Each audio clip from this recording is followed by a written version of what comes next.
1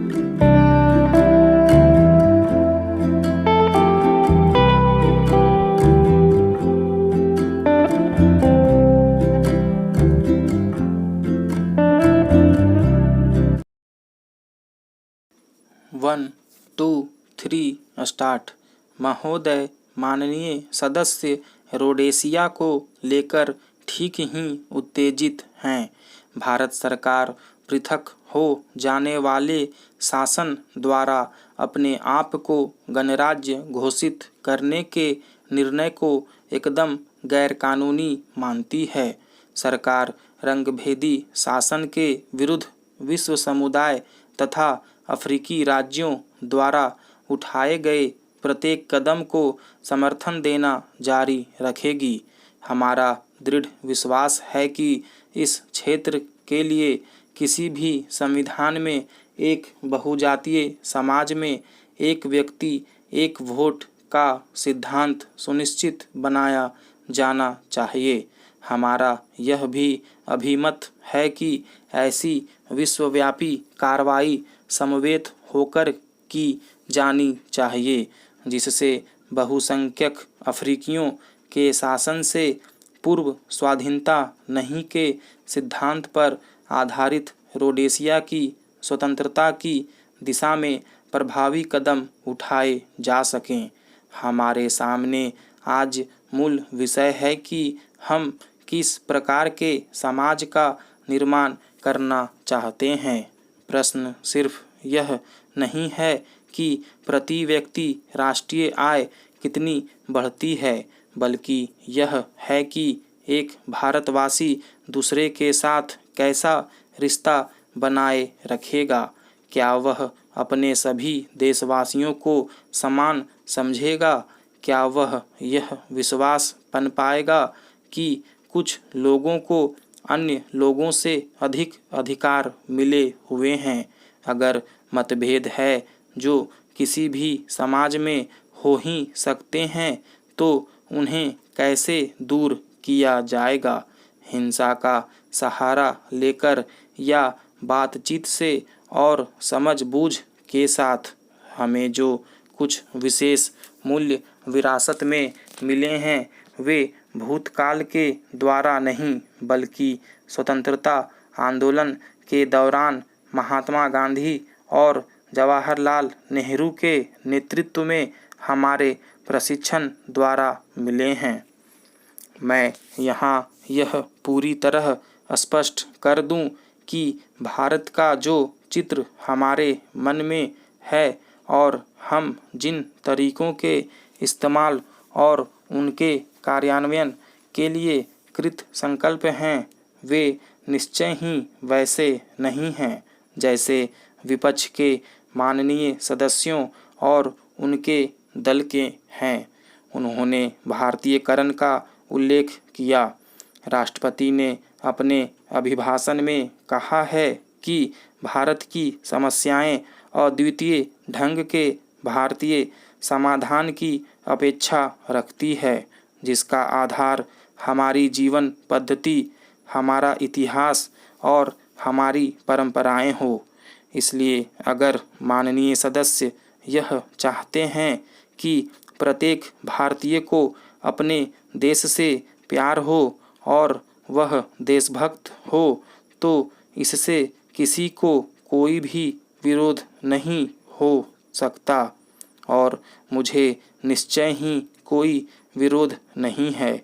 इसलिए भारतीयकरण की किसी विशेष अवधारणा की भी जरूरत नहीं है, लेकिन मैं सोचती हूँ कि उनका सिद्धांत इतना निर्दोष नहीं है। माननीय सदस्य किसी ऐसे उजागर नियम को प्रस्तुत करने के लिए अपनी शक्ति का क्षय नहीं करेंगे। उनका तथा उनके समान विचार रखने वालों का बहुत निश्चित उद्देश्य हैं। स्पष्ट है कि उन्होंने यह फैसला स्वयं करने का बीड़ा उठाया है कि कौन भारतीय है और कौन नहीं। यह मेरी समझ से बहुत ही घातक स्थिति है, जब कभी भी कोई समूह स्वयं यह निर्णय करने का निश्चय करता है कि कौन भारतीय है कौन नहीं, तो गड़बड़ी अवश्य ही पैदा होती है। महोदय, माननीय सदस्य ने यहाँ जो कुछ कहा और उनके अन्य सहयोगियों ने अन्यत्र जो कुछ कहा है, उस पर मैंने गहराई से विचार किया है। मैं समझती हूँ कि अब समय आ गया है कि इन सब का डटकर जवाब दिया जाए। मैं कहना चाहूँगी कि किसी कथन की कसौटी यह नहीं है कि उसे हम स्वयं किस रूप में समझते हैं, बल्कि यह है कि हम जिस जनता के लिए वक्तव्य देते हैं उस पर उसका क्या प्रभाव पड़ता है। मेरे विचार से भारत माता का प्रत्येक शिशु एक अच्छा भारतीय है। अगर कोई देशद्रोह करता है तो उसके खिलाफ संबद्ध कानून तथा सक्षम अदालतों द्वारा कार्रवाई की जा सकती है, लेकिन यह काम किसी राजनैतिक दल या समूह के निर्णय के लिए नहीं छोड़ा जा सकता। जो लोग अपने देशवासियों के भारतीयकरण की वकालत करते हैं, उनका वास्तविक इरादा किसी भी राजनैतिक दल या समूह की किसी भी वाचालता द्वारा नहीं छिपा रह सकता। मैं बहुत स्पष्ट रूप से कहना चाहती हूँ कि उच्चतम न्यायालय के प्रति हमारा सम्मान संपूर्णतया है। वास्तव में इस देश के प्रत्येक निवासी को न्यायपालिका के प्रति सर्वोच्च आदर भाव रखना चाहिए। न्यायालयों के अधिकारों की स्पष्ट व्याख्या संविधान में की गई है। यहाँ तक कि शासन के तीनों ही भाग विधायिका, न्यायपालिका और कार्यपालिका संविधान को बनाए रखने के लिए कृत संकल्प है। लेकिन महोदय, संविधान ने ही हमें कतिपय निर्देशक सिद्धांत भी दिए हैं। उन्हें कार्यरूप देते हुए निर्वाचन संबंधी कठिनाइयाँ उठ खड़ी हो सकती है।